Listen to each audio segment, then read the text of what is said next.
খেলতে চাইছে, মানা করছি, পরে নাতি সহ নিয়ে গেছে। নাতি নিয়ে গিয়ে হচ্ছে ক্যানোলা খুঁজছে, কারণ ক্যানোলা দিয়ে কিভাবে খেলবে, ক্যানোলা দিয়ে তো খেলা সম্ভব না।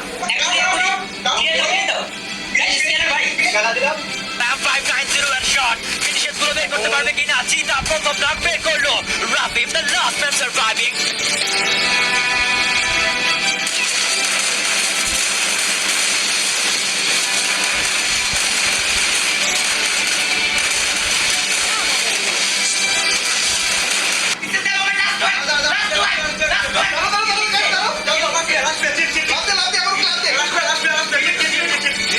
সার্ভাইভ করছে তো রোড ব্যাটে হবে কিনা।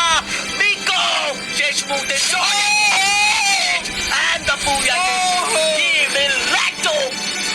বিকো ভাই কি তুমি আসলে আল্লাহ আল্লাহ আমি নিতে পারবো না আল্লাহ। Really jam for wipe out. JD and K-pop. এবার দুটো team head to head battle করবে। যে দল দুই আপনাদের চ্যাম্পিয়ন হতে পারে বা টপ রেকার্সের অবস্থা দেখুন। চিতা রিভাইভ করছেন, চিতা নিজেকে ফিল করছেন এবং একই সঙ্গে ফ্লিকারের স্নাইপার শট